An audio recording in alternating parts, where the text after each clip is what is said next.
Dahlia ফুলের seeds থেকে চারা তৈরি করা খুবই সহজ। তারপর সেই চারাগুলো যখন বড় হয়ে যাবে তখন সেই চারাগুলোকে কিভাবে প্রতিস্থাপন করতে হয় তা আজ আমি আপনাদের সাথে শেয়ার করব। হ্যালো এভরিওয়ান, আমার চ্যানেলে আপনাদের সবাইকে স্বাগতম জানাই। কেমন আছেন সবাই? আশা করি ভালোই আছেন।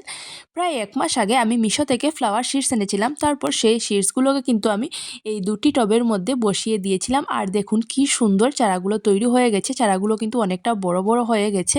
আর আজকে কিন্তু আমি এই চারাগুলোকে প্রতিস্থাপন করব। এই চারাগুলোকে আরও কিছুদিন আগে প্রতিস্থাপন করলে ভালো হতো। এখন চারাটা অনেকটা বড় হয়ে গেছে। বাড়িতে অনুষ্ঠান থাকায় ছাদ বাগানে বেশি সময় দিতে পারিনি, তাই এই চারাগুলোকে প্রতিস্থাপন করতে পারিনি। আর আজকে কিন্তু আমি এই চারাগুলোকে প্রতিস্থাপন করব। এখানে আমি দুটি টবের মধ্যে চারা তৈরি করেছি। আর যে টবের মধ্যে কম চারা আছে সেই টব থেকে আমি চারা বের করব। আর এই টবের সবগুলো চারা কিন্তু আমি আজকে প্রতিস্থাপন করব। আর যে টবের মধ্যে বেশি চারা আছে সেটা কিন্তু আমি আরেকদিন প্রতিস্থাপন করব, কারণ এই টবের মধ্যে অনেকগুলো চারা আছে, এতগুলো গ্রো ব্যাগ আমি রেডি করতে পারিনি।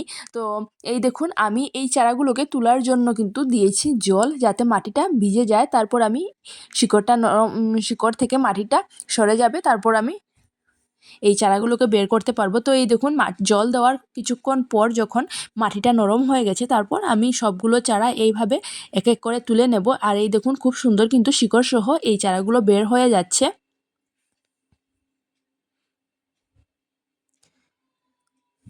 এই দেখুন, এক এক করে এইভাবে কিন্তু আমি এই চারাগুলো বের করে প্রতিস্থাপন করব। আর এখানে কিন্তু আমি 13টি চারা পেয়েছি এই টবের মধ্যে। আর এই চারাগুলোকে বসাবো। তো এখানে অনেক রঙের কিন্তু ডালিয়া আছে। এই দেখুন, খুব সুন্দর হয়ে চারাগুলো শিকড় সহ বের হচ্ছে। শিকড়গুলো কিন্তু ছিঁড়ে গেলে চারাটা বাঁচতে অসুবিধা হবে, তাই যাতে শিকড় সহ চারাটা বের হয় সেইভাবে বের করতে হবে। এই দেখুন,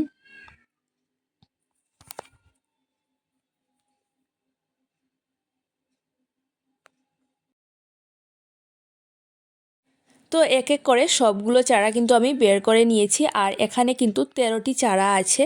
আর এখন এই চারাগুলোকে আমি কিভাবে প্রতিস্থাপন করব তা আজ আমি আপনাদের সাথে শেয়ার করব। আমি প্রথমে কিছু গ্রো ব্যাগ আগে থেকে রেডি করে নিয়েছি মাটি ভরে, তারপর এই চারাগুলো বের করেছি। এই দেখুন, এই গ্রো ব্যাগগুলো আমি রেডি করেছি। এখানে 13টি গ্রো ব্যাগ আমি রেডি করেছি। কিছু প্লাস্টিকের প্যাকেটের মধ্যে আমি মাটি ভর্তি করে নিয়েছি, আর কিছু চালের বস্তা দিয়ে গ্রো ব্যাগ বানিয়ে সেই বস্তাগুলোর মধ্যে গ্রো ব্যাগগুলোর মধ্যে মাটি ভর্তি করে নিয়েছি এখানে।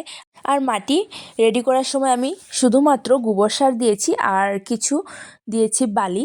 তারপর মাটি, বালি আর গোবর সারগুলো মিক্স করে তারপর এগুলো আমি গ্রো ব্যাগগুলোর মধ্যে ভর্তি করে নিয়েছি। আর নিচের দিকে দিয়েছি কিছুটা সবজির খোসা, শুকনো পাতা, এগুলো দিয়েছি, আর কিছু দিইনি। আর এইভাবে কিন্তু আমি 2-3 দিন আগে এই মাটিগুলো দিয়ে গ্রো ব্যাগগুলো ভর্তি করে নিয়েছি। আর আজকে এই গ্রো ব্যাগগুলোর মধ্যে চারাগুলো বসাচ্ছি। আর আমি কিন্তু 2-3 দিন এই মাটির মধ্যে জল দিয়েছি, তাই মাটিগুলো এভাবে শক্ত হয়ে গেছে। আর এই দেখুন, এইভাবে কিন্তু আমি এক এক করে সবগুলো চারা এই গ্রো ব্যাগগুলোর মধ্যে বসিয়ে দেব। আর এখানে আমি কিন্তু বড় বড় যে প্লাস্টিকের প্যাকেট আছে সেগুলো নিয়েছি, ছোটো যেগুলো সেগুলো নেইনি, কারণ বড় প্লাস্টিকের মধ্যে অনেকটা মাটি ধরবে, তাই বড়গুলো নিয়েছি। আর যে চারাগুলো একটু বড় আছে সেগুলোকে কিন্তু আমি চালের বস্তা দিয়ে যেগুলো গ্রো ব্যাগ বানিয়েছি সেগুলোর মধ্যে বসিয়ে দিয়েছি। আর যেগুলো একটু ছোটো আছে সেগুলোকে এই প্লাস্টিকের প্যাকেটগুলোর মধ্যে বসিয়ে দিয়েছি। এইভাবে এক এক করে আমি সবগুলো ডালিয়ার চারা এই গ্রো ব্যাগগুলোর মধ্যে বসিয়ে দিচ্ছি। আর এই প্রথমবার কিন্তু আমি ছাদ বাগানে ডালিয়া বসাচ্ছি, কারণ গত বছর শীত শেষ হওয়ার পর কিন্তু আমি ছাদ বাগানটা শুরু করেছিলাম, তাই ডালিয়ার চারা বসানো হয়নি। আর এই বছর কিন্তু আমি অনেকগুলো ফুলের চারা, অনেক ধরনের ফুলের চারা ছাদ বাগানে লাগাচ্ছি, কিন্তু চারাগুলো লাগাতে লাগাতে আমার দেরি হয়ে গেছে। এগুলো আরও কিছুদিন আগে লাগিয়ে নিলে ভালো হতো। এখন শীত প্রায় শেষের পথে, আর এখন আমি এই ডালিয়ার চারাগুলো লাগাচ্ছি। এই দেখুন, কথা বলতে বলতে ডালিয়ার চারাগুলো কিন্তু প্রায় লাগানো শেষ। আর এখন দিয়ে দেব এই চারাগুলোর মধ্যে ভরপুর মাত্রায় জল, যাতে পুরোটা মাটি ভিজে যায় সেভাবে জল দিতে হবে। আর জল দেওয়ার পর কিন্তু আমি এখানে যে প্লাস্টিকের প্যাকেটের মধ্যে গাছ লাগিয়েছি সেই প্যাকেটের উপরের দিকটা কিন্তু আমি ভাঁজ করে রেখেছি, সেই ভাঁজটা কিন্তু আমি তুলে দেব, যাতে গাছের মধ্যে রৌদ্রটা বেশ কম লাগে, যাতে চারাগুলোর মধ্যে রৌদ্র বেশি লাগলে কিন্তু চারাগুলো নাও বাঁচতে পারে, তাই উপরের ভাঁজ যেটা দিয়েছি সেটা তুলে দেব। যে কোনো চারা লাগানোর পর কিন্তু চারাগুলোকে 2-3 দিন ছায়াতে রাখতে হয়, তো এখান থেকে কিন্তু তুলে ছায়াতে রাখা যাবে না, তাই এগুলোর উপরের প্যাকেটটা কিন্তু আমি উপরের দিকে তুলে দেব যাতে রৌদ্রটা লাগবে না।